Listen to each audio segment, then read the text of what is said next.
Una comisión sobre aplicaciones de normas de la Organización Internacional del Trabajo, OIT, concluyó que el diálogo social funcionaba en el país de forma deficiente y había incumplimiento de disposiciones de ese organismo.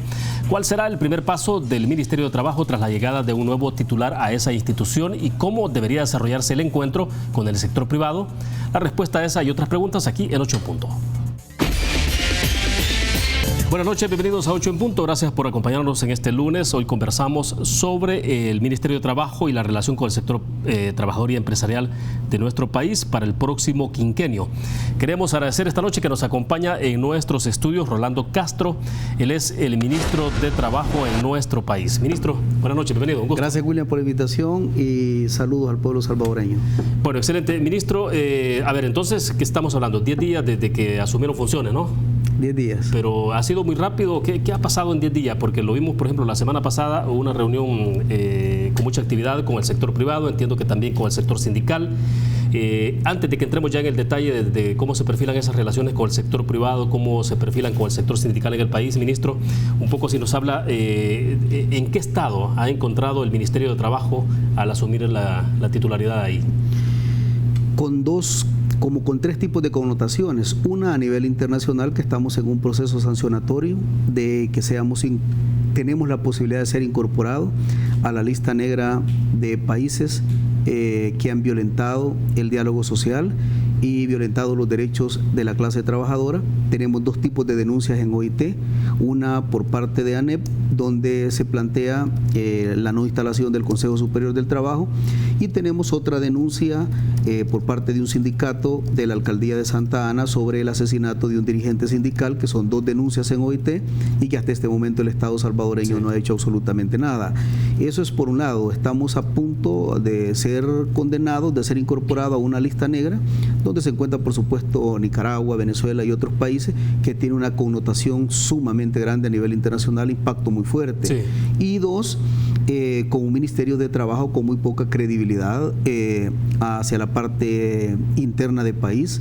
La clase trabajadora siente que hay muchos vicios históricos del movimiento del Ministerio, partiendo de que cuando llegan las denuncias, hay muchas personas, trabajadores del Ministerio, que recurren de forma inmediata a la patronal a informar, y de repente van por una denuncia leve y posteriormente salen destituidos. Y un tercer elemento es el clima interno, que había hasta estructuras incluso de equipos élites que dependían del despacho para ir a acosar sector productivo empresarial del país, y además de eso también tenía un nivel de discriminación sobre la legalidad de los sindicatos en el país, que si era un sindicato auténtico y no estaba alineado al partido político que estaba, tampoco no le daba su credencial. Ahora, estas tres cosas. Es grave, ministro, es decir, un equipo élite solo para perseguir a empresarios. Para perseguir, sí, por ejemplo, si habían empresarios que daban un planteamiento contra el gobierno, ese equipo se activaba de emergencia y llegaban a sus empresas. Desde que se rumoraba de que ¿Eso podría ser delito o no? Claro que sí, ya son arbitrariedades, entra en la figura de arbitrariedades, y que son delitos incluso de carácter penal, porque vas por encima incluso del marco jurídico del país. Además, no se genera un buen clima, y por eso es de que hubo bastante separación entre el aparato de Estado en ese momento y el sector productivo, y también el movimiento sindical auténtico.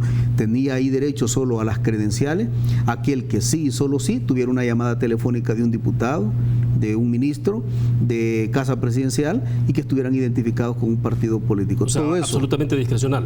Todo eso lo hemos desmantelado de forma total desde el día lunes que nosotros incorporamos ya a trabajar de forma directa. ¿Pero ameritaría esto ir hasta la Fiscalía, llevarlo a otro nivel o no? Hay un proceso de investigación ahorita del Departamento Jurídico del Ministerio para documentar y sustentar todo eso, y si se llega a comprobar la figura jurídica delictiva, nosotros estaríamos recurriendo ante las instancias legales de este país. Ahora, usted hablaba entonces de dos hechos puntuales. En el caso, dos denuncias, una de la ANEP y otra de alcaldía, dijo, de un sindicato de Santa Ana, ¿va?, por el asesinato de un dirigente sindical. Sí. Ahora, estamos hablando de denuncias que tienen ya varios años. Sí. Entonces, ¿y qué es lo que había pasado? Es decir, ¿qué fue lo que ocurrió entonces en el pasado alrededor de esas dos denuncias? Es decir, porque estamos, dice usted, a punto de que el país pueda ser sancionado. Sí, por la OIT, no, estamos hablando de la organización OIT, que estamos hablando 198 países que forman parte de todo esto. La verdad es que estamos bastante con una mala imagen a nivel internacional. Hay el diálogo social como forma elemental y como trascendencia internacional es por excelencia el Consejo Superior del Trabajo, y los titulares tomaron la decisión en estos últimos 10 años de bloquear eso, y prácticamente no hay diálogo social. Hubieron más algunas imposiciones, y por eso es que esta semana ha tocado sumamente pesado para irnos a reunir con el movimiento sindical de El Salvador y con el sector productivo para decirle esto ha cambiado. La instrucción del presidente Nayib Bukele es ejecutar todo en base al Estado de Derecho, y lo vamos a tratar de forma distinta, y no van a salir políticas discrecionales de un lado ni otro de que no sea consensado prácticamente en el Consejo Superior del Trabajo. Ministro, usted tiene ya clarísimo el cuadro entonces de la condición en la que se encuentra el Ministerio de Trabajo. ¿Cuáles son las acciones inmediatas que habría que seguir entonces? Para ir desmontando todo esto, porque lleva algún proceso también, ¿no? Claro. Por ejemplo, en el caso de las denuncias entre la OIT, esto puede tardar un poco de tiempo, pero lo importante es que usted entonces habría a estas alturas algún acuerdo con la ANEP.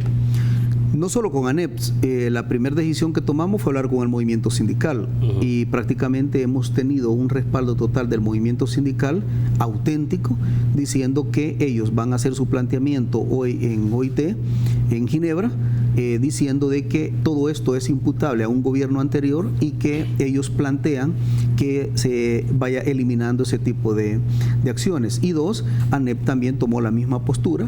Prácticamente, primeramente Dios, vamos a estar en Ginebra dando un planteamiento institucional de país. Yo les planteé a los dos actores que si verdaderamente queremos y amamos este país, debemos de salir adelante todos juntos. Así es que todo indica, William, de que vamos a hacer un planteamiento unificado en Ginebra, los tres actores, y de forma gradual vamos a ir desmontando todas esas denuncias internacionales. Vaya, por ejemplo, en este momento el presidente de la Asociación Nacional de la Empresa Privada, Luis Cardenal, se encuentra en Ginebra, ¿no? Sí. Él partió el pasado viernes, si no mal me equivoco con el dato, pero ya está en Ginebra. Vimos ahí en la cuenta de Twitter, por ejemplo, efectivamente la fotografía. Ustedes llegan entonces, traen el discurso el viernes. Sí. Ya, entonces, ¿qué es lo que pueda ocurrir de esta reunión? ¿Qué esperarían ustedes? El primer planteamiento que vamos a hacer nosotros en OIT es que yo voy representando al Estado salvadoreño, por supuesto, al presidente de la República, y mi primer planteamiento de introducción central a OIT es que las violaciones a los derechos laborales bajo el gobierno del presidente Nayib Bukele no existirán. Y el primer planteamiento es que incluso mi nombramiento como ministro manda un mensaje al movimiento sindical y al sector laboral que el presidente va a respetar la clase trabajadora. Eso es lo primerito con lo que vamos a introducir. Sí. Y luego le vamos a plantear a OIT un preacuerdo, los tres actores que vamos a estar presentes, para empezar a desmontar, y de forma inmediata cuando regresemos empezamos a definir todos los criterios para reactivar de nuevo el Consejo Superior del Trabajo, y desmontamos de esa manera la primera denuncia, que es la más fuerte. Y con el tema del asesinato del compañero dirigente sindical de la alcaldía de Santa Ana, la decisión es que yo me voy a hacer presente de forma directa en una reunión con el fiscal general de la República para pedirle cuál es el proceso de investigación y avance que llega con este caso. Y no descarto, William, incorporar ante esa visita que haga el fiscal general de la República otros dirigentes sindicales que han sido asesinados en este país. O sea, ampliar la lista. Yo voy a llegar a plantearle al fiscal general de la República, no quiero adelantar qué casos, pero ya tenemos el perfil jurídico con nuestro departamento jurídico de personas que por estar en protesta reclamando sus derechos elementales han sido asesinados en este país. Y en este país, la instrucción del presidente, y en el caso mío como ministro de Trabajo, es que debemos de sentar un precedente que acá no se debe ni perseguir, ni mucho menos asesinar a un dirigente sindical o social, simple y sencillamente por defender los derechos elementales de la clase trabajadora. ¿Y estos casos en particular están relacionados efectivamente por el trabajo sindical de ellos? ¿Quién habría originado los asesinatos? Hay asesinatos en este país que se percibe con un vínculo de carácter político que tiene que ver con su lucha y su trabajo sindical, y han habido asesinatos en este país que en plena protesta han asesinado personas que han estado defendiendo sus derechos. No puede seguir pasando esto en este país llamado El Salvador. Y esos asesinatos no han tenido nada que ver con una situación de la violencia generalizada en el país, es decir, violencia común. Podría ser, porque al final nosotros como ministerio no tenemos el monopolio de la investigación. Por eso yo voy a ir a pedirle un informe de un avance, cómo va en el caso del compañero de Santa Ana, pero en los otros casos tenemos investigaciones ya, tanto internas como a nivel internacional, de que sí tiene que ver por su labor sindical y social. Ante eso, yo lo estoy sustentando ahorita, y cuando llegue a la visita donde el fiscal general de la República, voy a decir que también se investiguen esos otros casos. Voy a pedir esos casos. Bueno, perfecto. Tenemos que hacer una pausa comercial. Ministro, cuando regresemos hablemos un poco sobre entonces cómo sería la estructura o la composición, cómo quedaría del Consejo Superior del Trabajo. Regresamos después de esto. Si estás ahorrando, estás ganando. Por cada $150 que ahorres, participas en sorteos en efectivo y premios al instante por más de $60,000. Ahorra y gana con Banco Promérica. Continuamos en 8 en punto. Rolando Castro, ministro de Trabajo, es nuestro invitado de esta noche. Ministro, hay dos puntos que me interesa también profundizar con usted, y es esta parte. Las dificultades que han habido alrededor del Consejo Superior del Trabajo, la integración del sector privado, obviamente no ha estado integrado en los últimos años. Sí. Entendería que esto viene entonces desde la administración de Mauricio Funes y continuó con Salvador Sánchez Serén. Y el otro punto es de salario mínimo. Pero vaya, comencemos con el Consejo Superior del Trabajo. ¿Cuáles son las primeras medidas y los primeros pasos entonces? Uno pensaría, bueno, en la reunión que usted tuvo el pasado jueves con el sector privado en el país, habría sido uno de los puntos, sin duda alguna. El primer paso fue ir a hablar con los compañeros del movimiento sindical. Y gracias a Dios, indistintamente del carácter ideológico que pueda tener cualquier organización o persona, tuve un respaldo genuino del sector laboral. Y me dijeron, estamos listos para activar y reactivar el tema del Consejo Superior del Trabajo y también del salario mínimo. Ok, primera decisión tomada, preacuerdo con ellos. Segundo, la reunión del día viernes con ANEP, con la Cámara de Comercio, con ASI, con todos los sectores, las gremiales más representativas del país. Llegamos también a unos acuerdos, transmitimos un clima de tranquilidad y prácticamente vamos ya con el planteamiento del desmontaje a OIT. Esto, como ya tiene muchos años, también el desmontaje gradual.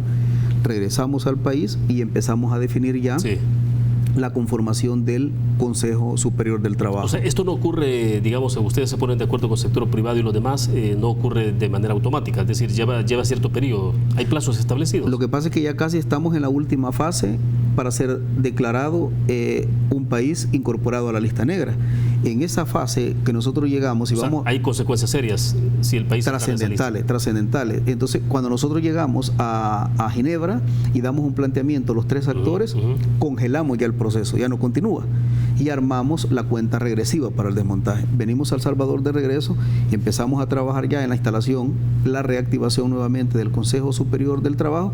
Posteriormente vamos con el salario mínimo y empezamos a construir la verdadera política. Cuando ya está articulado el Consejo Superior del Trabajo, ya la denuncia no tiene razón. Entonces ahí vamos a tomar un acuerdo, la tripartita, de enviar un documento formal a OIT diciendo que ya está subsanada prácticamente la queja. ¿Cuál sería entonces el correctivo en el caso del Consejo Superior del Trabajo? ¿Cuál sería? El correctivo medular, entonces, ¿cuál sería? Nosotros la decisión, cuando nosotros enviamos esta nota a Ginebra y luego decimos desactívese la denuncia ya, seguimos la continuidad de la denuncia que está interpuesta por el sindicato con la investigación en la Fiscalía. En la Fiscalía empezamos a indagar, se empieza a desmontar todo. Y hay una cosa bien elemental, ya articulada el Consejo Superior del Trabajo, tomamos la decisión de la verdadera construcción de la política laboral en El Salvador, pero aparte de la política laboral vamos a conformar dos tipos de mesas, una mesa consultiva con el movimiento sindical y una mesa consultiva con el sector empresarial, para que cuando vayamos al Consejo Superior ya vayan predefinidos los temas a tocar. Aparte de eso, vamos a conformar la mesa de pensiones en El Salvador. Y yo llevo también, aparte de todo esto, como 3 proyectos a OIT, aparte del lobby, el cabildeo que vamos a hacer con ministros de Europa y con movimiento sindical de Europa, para ver si nos logran dar alguna asesoría de carácter técnica y financiera para definir el tema de pensiones en El Salvador, que es uno de los temas más álgidos. Así que prácticamente eso es lo que está articulado, William. Ahora, el Consejo Superior del Trabajo es el retorno de la representación del tripartita y sector privado, sin duda alguna, que estaba totalmente fuera, ¿no? Es que estaba desactivado todo. Sí, claro. Estaba desactivado todo. No estaba ni representación del sector empresarial, ni tampoco la representación de la clase trabajadora. Prácticamente ahí en el ministerio se hacía de forma discrecional cuando la legislación a nivel internacional y la máxima representación en materia laboral es la tripartita. Ahora, ¿cuál es la validez de todo lo que se hizo en el pasado bajo esos criterios, digamos, sin tener esa tripartita? Pues prácticamente es inconsulta, es antidemocrática y además antipopular, porque el movimiento sindical me decía nunca fuimos tomados en cuenta nosotros. Ahora, pero se tomaron decisiones importantes ahí. Sí, lo que pasa es que la llevaron a la Asamblea Legislativa y en la Asamblea Legislativa tomaron decisión de apoyar. Son los diputados los que responden prácticamente por eso. ¿Habría que revertir algunas decisiones a nivel legislativo también o no? Yo no estoy pensando en revertir decisiones complicadas. Ahora, en este momento, lo que sí vamos a hacer es que vamos a retirar, vamos a pedir vamos a pedir dos cosas. Una, retirar todos los anteproyectos de ley que tengan que ver con el tema laboral. En materia laboral vamos a pedir retirar todo.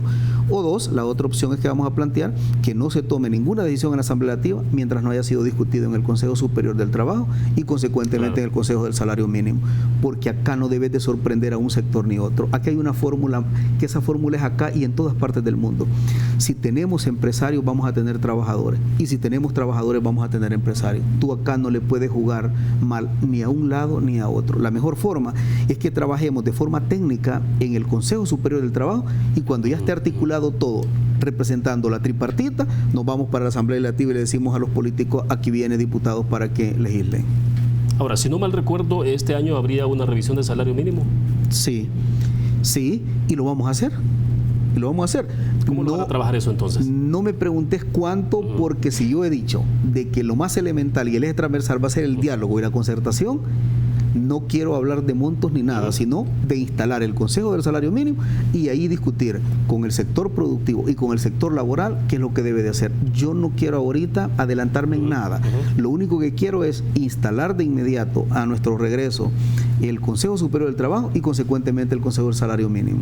Ahora bien, sobre el tema del salario mínimo, entonces, ¿usted esperaría que sea, digamos, sector laboral y sector patronal, digamos, los que se pongan de acuerdo para poder unificar una propuesta, o el Ministerio de Trabajo también podría hacer una propuesta muy puntual, digamos, de porcentaje de montos? Es que por eso se llama tripartita, porque está la representación del ministerio, está la del gobierno en este caso, del gobierno, está la representación del sector laboral y está la representación del sector productivo.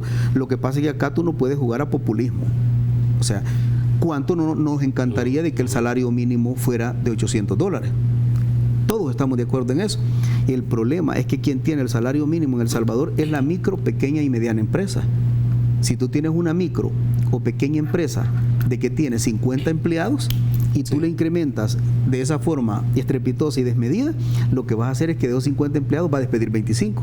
Entonces, ¿qué es lo que va a hacer? Que vas a favorecer a un grupo, pero vas a mandar a formar parte del índice de desempleo a la mayor parte de gente. Claro. Ahí en el Consejo debe discutirse de forma seria, responsable y sobre todo con un soporte técnico para que no vayan propuestas irresponsables ni mucho menos populistas a la Asamblea Legislativa. Pero sí, entonces estamos hablando de que es este año, ¿no? Que tendrá que lograr un acuerdo. Sí, lo que pasa es que acá yo no quiero poner adelante la carreta de los bueyes. O sea, nosotros lo primero que tenemos que instalar es el consejo, son las instancias de debate y de concertación. O sea, mucho dependerá de lo que ocurra en Ginebra, digamos. Claro, Ginebra primer momento ya inició, que fue hablar con los dos actores. Segundo momento, Ginebra. Tercer lugar, el regreso para que empecemos a instalar ya estas entidades. Ya armadas estas entidades, ahí vamos a analizar y discutir todo punto de vista que tiene que ver de materia laboral. Ahí se va a discutir, vamos a conformar la mesa del sistema de pensiones en El Salvador, vamos a discutir el tema del salario mínimo, vamos a analizar el tema de la política laboral en El Salvador, y vamos a ver cómo empresa privada y trabajadores armamos un solo cuerpo en común a fin de fomentar mayores empleos en El Salvador, porque el porcentaje de empleo formal en El Salvador es mínimo.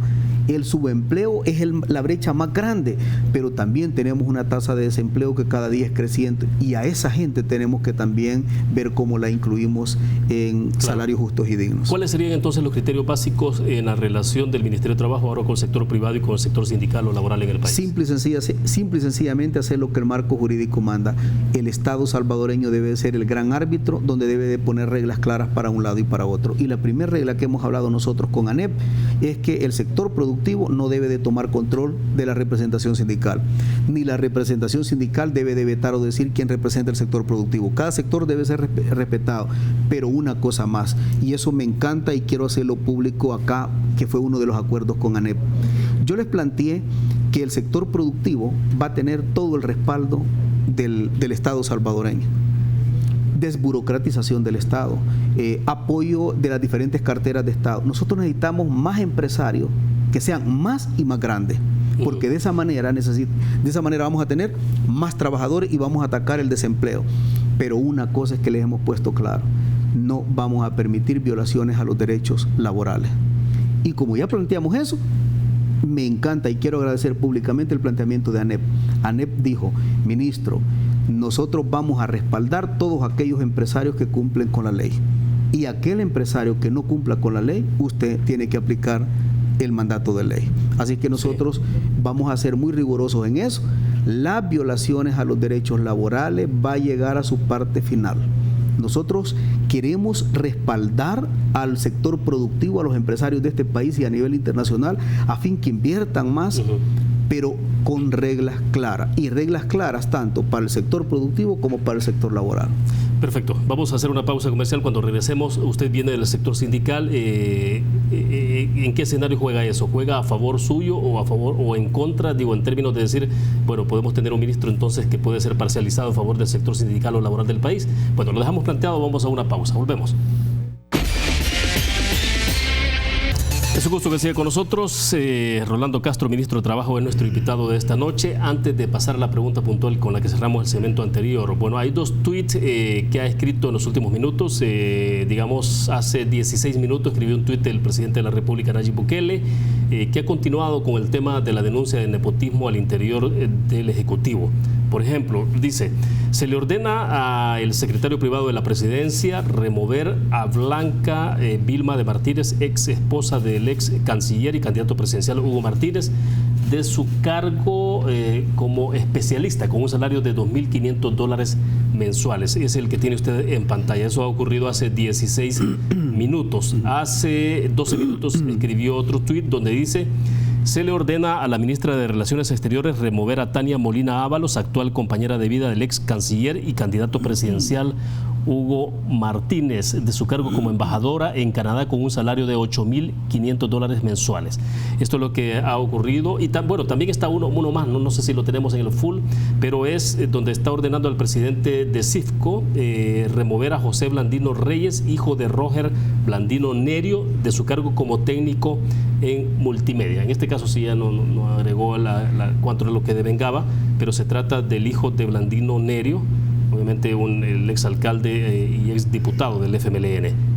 Pero bueno, eso es lo que ha ocurrido en los últimos minutos del presidente, que ha continuado con esta, bueno, no sé si decirlo, una campaña sobre el nepotismo, pero está claro, ¿no?, que hay una cantidad importante ahí. A ver, ministro, le decía entonces, en el segmento pasado, ¿cómo se puede asumir en el caso, juega a su favor o juega en contra el hecho de que usted viene del sector sindical en nuestro país? Yo creo que es un gesto positivo, porque si es una persona que puede hablar de cómo se le han violentado sus derechos en este país, he sido yo, simple y sencillamente por ser dirigente sindical. Pero desde el momento que el 1 de junio yo soy nombrado ministro, me toca actuar en papel como un facilitador y como un árbitro, donde no debo de tener dados cargados para ningún lado ni para otro. Y además, si tú hablas con transparencia y con sinceridad, los actores te lo entienden. Yo le decía a ANEP que yo estoy claro que soy un ministro con los pies sobre la tierra y que estos cargos pueden durar 5 años o el tiempo que Dios lo defina y el presidente lo defina. Y que el día de mañana yo quiero darles la mano a ellos y no avergonzarme de un cargo de funcionario. Pero de la misma manera quiero darle la mano a los trabajadores, y no como muchos que en la calle decían una cosa y con los cargos vinieron a hacer otra cosa. Yo no quiero ser más de lo mismo. quiero hacer un aspecto de un gobierno con dignidad. Y hay una cosa bien elemental, que el presidente Nayib Bukele ganó y él claramente ha dicho que él solo tiene compromiso con dos actores. Uno, con Dios, y dos, con el pueblo.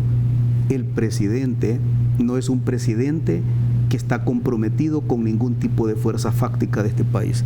El único compromiso que tenemos, y lo recalca en cada momento, es con Dios, de darle cuentas a Dios de que no se equivocó el pueblo salvadoreño, y dos, resolverle al pueblo salvadoreño. Así es que en esa vía todo su gabinete, y estamos trabajando en esa vía, darle resultados al pueblo salvadoreño. No hemos visto hasta hoy ninguna orden del presidente sobre el tema de nepotismo dirigido al ministro de Trabajo. No hay parientes de... ¿Cómo no? Me giró una orden por una persona que trabajaba ahí, que era hija del presidente Sánchez Serén. Pero yo quiero decir algo, porque ha habido bastante crítica de que estos despidos son ilegales, son arbitrarios, pero hay una cosa. El reglamento ejecutivo plantea que el presidente da órdenes al gabinete y el presidente puede definir el método de dar órdenes. Ahora, el presidente ordena al ministro o al titular de la cartera, despídalo o sepárelo. Quien arma el debido proceso es el titular de la cartera. ¿Y se está respetando el debido proceso? Todo. Aquí hay dos cosas claras. ¿A usted le han pedido intervención o no? Sí, nosotros estamos orientando sobre la vía de que en primero, toda la gente que se está apartando son cargos de confianza. Primer lugar eso. Y los cargos de confianza están debidamente justificadas ante la ley y además ampliado con una jurisprudencia de la Sala de lo Constitucional. ¿Y serían todos estos que él ha anunciado en Son cargos de confianza, son cargos de confianza. Ya, y en el caso de las fusiones, o más bien en la desaparición de las 5 secretarías, ¿qué va a ocurrir? Porque se está hablando de 380, 390 empleados en promedio. Algunas se están reubicando en otras áreas y otras se está llevando a cabo tal como lo manda la ley de sus indemnizaciones correspondientes en base a la ley. Y el presidente ha definido ser un presidente transparente e informarle al pueblo sus decisiones, pero eso no significa que está vulnerando el debido proceso. Él ordena al ministro, a la ministra, y quien arma el debido proceso es el ministro, y te puedo garantizar que hasta este momento todos, absolutamente todos, se les ha garantizado el debido proceso. Bueno, justamente ahí está el tuit, ¿no? Justamente cuando sí estaba la orden para usted, ¿no? Remover de su cargo a Fátima Carolina Sánchez Villalta, hija del expresidente Sánchez Serén, de su cargo como asistente técnica del despacho. No contrate reemplazo y envíe ese monto al ahorro de la institución. Eso fue lo que le dijo, ¿no? Fue el 4 de junio, ¿no? Sí, y en efecto, era la asistente del despacho. Y la sala amplió la jurisprudencia diciendo que todos esos son cargos de confianza. Entonces, claro, el presidente, hoy hacíamos cuenta, ¿cuántas personas tiene el sector público trabajando? Cerca de 158,000 empleados públicos. Y de 158,000 empleados públicos, apenas él ha dicho que hay que remover cerca de 40 personas, 30 personas. Cuando tú haces la cuenta, entre 158,000 personas, que es la masa poblacional laboral del sector público, y apenas está diciendo muévase 30 personas, no significa, pero ni lo más mínimo. Y además, la instrucción es garantía de la estabilidad laboral a todos los trabajadores, sí, solo si desarrollan su trabajo, porque el presidente quiere que le demos resultados al pueblo salvadoreño de inmediato. Nosotros no tenemos 5 años para dar resultados, William. Nosotros tenemos que dar resultados ya, porque el pueblo dijo basta de tanta demagogia y de tanta mentira, y por eso queremos un presidente distinto. Y el presidente, la indicación es, tenemos que dar resultados de inmediato, y por eso es que estamos trabajando, como él mismo lo dice, 724. ¿Se recuerda usted? El pasado jueves, justamente la Sala de lo Constitucional amparó a Ana Xochitl Marchel y Canales contra el Consejo Municipal de San Salvador por la vulneración de sus derechos de audiencia, ¿no? Esto ha ocurrido justamente en el contexto de lo que está pasando al interior del Ejecutivo. Por eso un poco insistí en esa parte, porque con el tema del debido proceso y toda la jurisprudencia que ha resultado de las sentencias de la Sala de lo Constitucional. O sea, insisto, se está haciendo entonces de acuerdo a... Son dos cosas totalmente distintas. Primero, la señora era una síndica municipal, que es un cargo de elección popular. Sí. Segundo lugar, el nombramiento donde ella estaba, dice acuerdo municipal de que esos son contratos por los 3 años. es totalmente distinto el tema de la síndica municipal, que es un cargo de elección popular, versus estos cargos de confianza que están en el Ejecutivo y que le corresponden al presidente y en consecuencia al titular aplicar el debido proceso. Te puedo garantizar que se ha tratado a esta gente con el debido proceso. O sea, el presidente da la orden y de repente salen diciendo los analistas o quien sea, dice, es que lo que pasa es que están violentando el debido proceso porque por Twitter está despidiendo. No, el presidente está dando la orden al titular. Y es el titular quien arma el debido proceso. Y te puedo garantizar que todos los colegas del gabinete están aplicando el debido proceso a toda la gente, absolutamente a toda la gente. ¿Qué hacer con el sindicato en Casa Presidencial? El presidente de la República fue muy categórico, fue enérgico en decir de que se trataba evidentemente de un abuso y de cómo era posible tener un sindicato al interior de Casa Presidencial. Bueno, el que es dirigente sindical por excelencia para defender los derechos genuinos de los trabajadores está ayer, hoy, mañana y siempre. Pero cuando salen corriendo de que pierde un gobierno y viene otro y salen corriendo a buscar inscripciones en el Ministerio de Trabajo de un solo. Esa es una decisión política. No, ese sindicato incluso hay un sindicato ahí que tiene personería jurídica pero que no tiene credenciales vigentes. Y no tiene credenciales vigentes partiendo de que no cumplió con el debido proceso. Esto lo vamos a tener. ¿Es causal de nulidad del sindicato? Es que lo que pasa es que ¿quién representa a quién? No tiene credenciales. Entonces, tu credencial, en el caso tuyo como persona natural, es que el DUI te acredita que eres William Meléndez. Pero si no tienes DUI, ¿qué? Entonces, estas personas no tienen credenciales. Bueno, excelente. Vamos a hacer la última pausa comercial. Usted habló de la instalación de mesas, mencionó el tema de pensiones y bueno, por ley social. Usted está presente al interior del Instituto Salvadoreño de Seguro Social. Dos temas importantes, regresamos después de esto. Bueno, ministro, por mandato de ley, entonces, usted es representante también ante el Instituto Salvadoreño de Seguro Social. ¿Este día tuvieron reunión o qué día fue que tuvieron reunión en el Seguro Social? Hoy. Este día, justamente. Hoy, sí. ¿Qué fue lo que trataron entonces? ¿Qué es lo que ha habido de novedad en el Seguro Social? La instrucción directa del presidente es que no debe de haber desabastecimiento de medicamentos en la red de salud a nivel nacional. En efecto, a mí me toca ser el presidente del Consejo del Seguro Social. Y hay algunos ministros que delegan. Yo decidí ir y empezamos a indagar y a explorar por qué a veces los hospitales, y en este caso el Seguro Social, nuestra gente que adolece de enfermedades crónicas, no hay medicamento.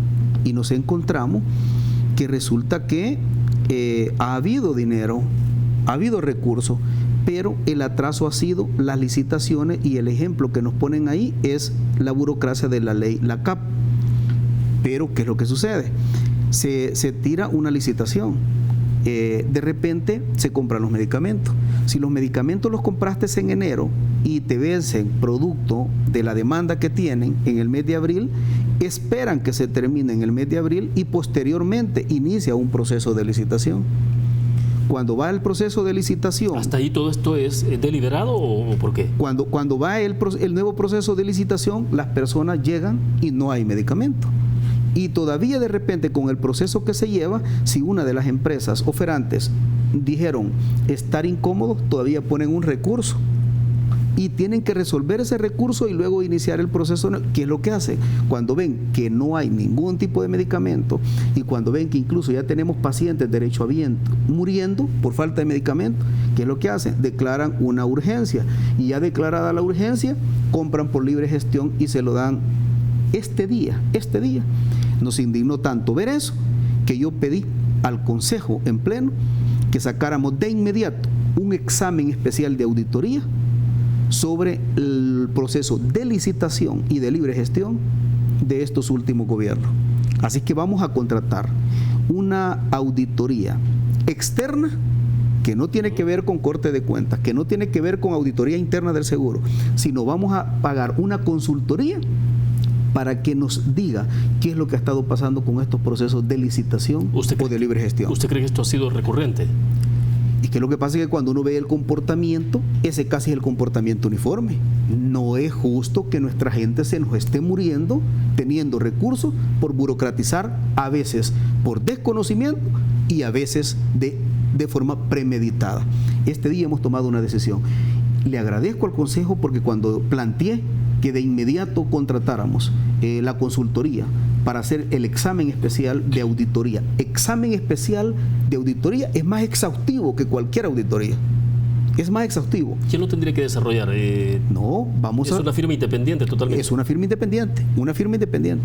Y hoy, en Consejo de Ministros, el señor presidente nos avaló, incluso dijo, si hay necesidad de contratar firmas internacionales del más alto prestigio a nivel mundial, en términos de auditoría, contrátenlas. Pero no vamos a permitir que el pueblo salvadoreño esté pasando esto. Así es que este día tomamos esa decisión y cuando la auditoría nos arroje el resultado, vamos a deducir responsabilidades porque no es justo que nuestro pueblo se nos esté muriendo por falta de medicamentos y porque esta planificación, previsión o muchas veces intención burocraticen estos procesos y nuestra gente esté pagando costos. Así es que hoy salió acordado eso, William. De acuerdo. Ahora bien, sobre el tema de pensiones, ¿de qué manera van a abordar el tema de pensiones ustedes entonces dentro del ministerio? Vamos a conformar la mesa consultiva de pensiones en El Salvador.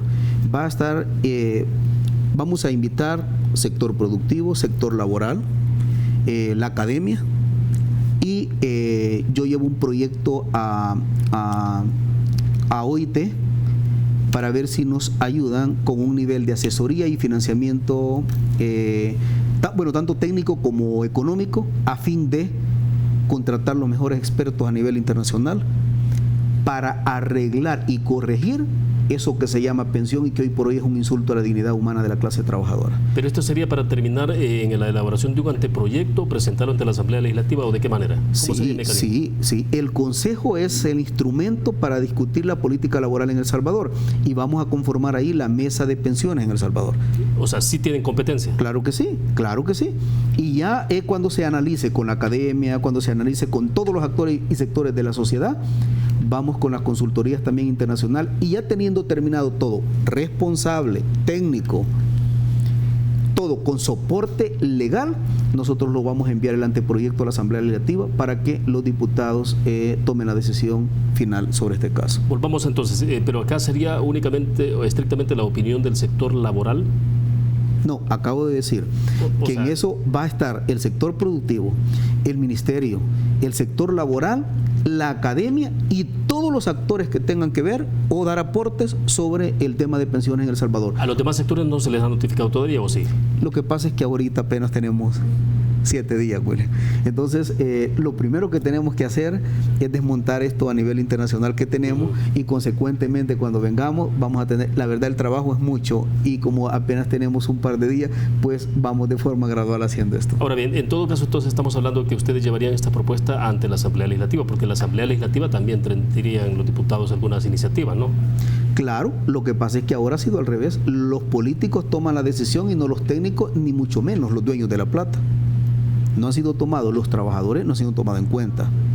Entonces hoy no va a pasar nada como anteproyecto de ley si no es suficientemente analizado, discutido y consensado con las tripartitas que vamos a tener. Y en el tema de pensiones vamos a invitar a la academia, a economistas, para que formen parte de todo esto. ¿Qué papel va a jugar el presidente de la República en esto?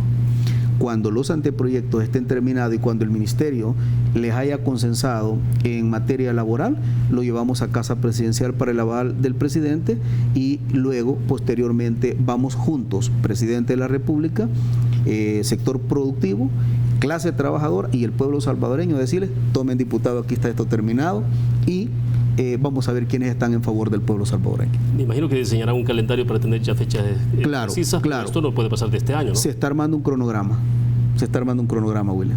Un cronograma con un plan de acción de acá a diciembre y posteriormente el próximo año. Ya estamos trabajando en eso. Bueno, perfecto. Se nos ha agotado el tiempo, ministro. Gracias por compartir esta noche con nosotros. Muchísimas gracias y bendiciones al pueblo salvadoreño.